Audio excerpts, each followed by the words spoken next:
The forecast for tomorrow and into next week, for that matter, is a good reminder of what winter can look like here in California.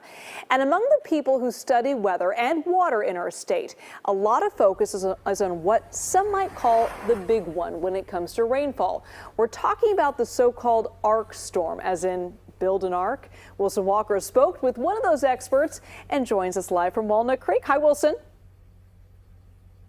Yeah, in Walnut Creek, right above Walnut Creek, and we can show you what streams and waterways like this looked like on Saturday. It was a spectacular sight. And you know, if you've only lived in California for about 10 years, it is a dramatic example of what winter can look like here. Remember, out of the last 10 years, we've seen mostly drought throughout 2 years. When you shift the window over a little bit, you think of this as maybe sort of a normal winter. You start to think about what a really wet winter could look like, and that has scientists really interested, especially at a time like this. This is the one it's going to be here Wednesday. See how it's spinning counterclockwise, and it's pulling all that moisture in, the warm moisture from Hawaii in here, of course, and that's the key, right, for making precipitation. Warm air holds more water. Watching the storm traffic stretch out over the Pacific, water researcher Jeffrey Mount has one initial thought. We're seeing a normal wet winter. See, this is what a normal wet winter looks like. But like many in his field, he is working to better understand what an abnormal wet winter might look like in California, the kind of winter that's almost hard to imagine, even though it has happened before. It was 1861 and 1862. That is the true storm of record that we have here in California when we were keeping at least reasonable records. It is nothing like that right now. I mean, that storm, it started raining in the fall, and they were literally measuring the rain in feet, not inches.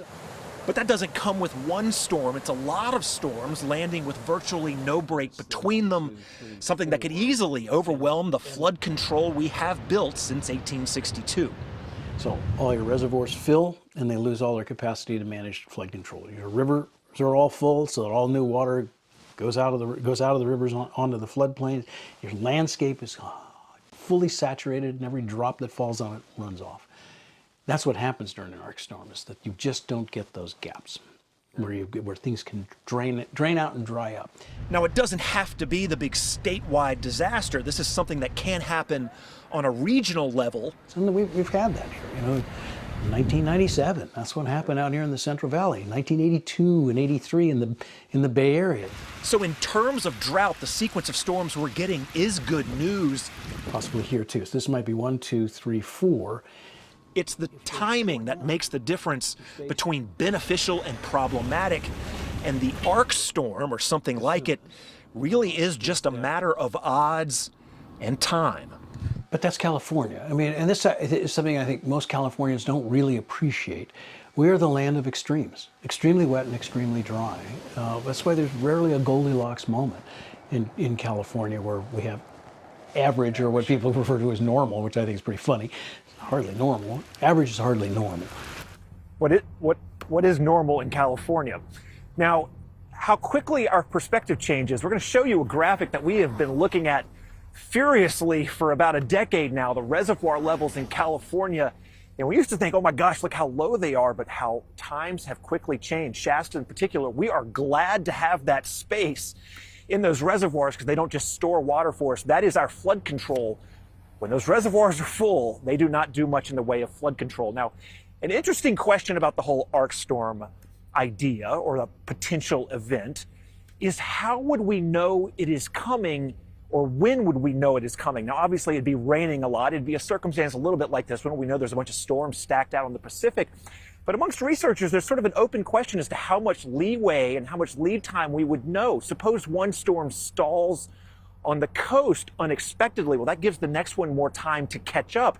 Suddenly you're in a different situation. So maybe you only get a couple days notice before a situation like we're in now, where we're worried about localized flooding, becomes something vastly more significant. We are, again, not in that situation now, but it's the kind of thing you think about when you see rain like this, like we saw Saturday, what we're going to see over the next couple of days. A reminder that things really can be dramatic here in California. even more so than we saw last weekend. We're live here in Walnut Creek. Wilson Walker, KPIX 5. Yeah, Wilson, it feels like it's been years that we've been talking about how much we need the rain. We're in a drought. We need more rain, and now it's coming. You forget, oh yeah, California, it does get rain, especially Northern California.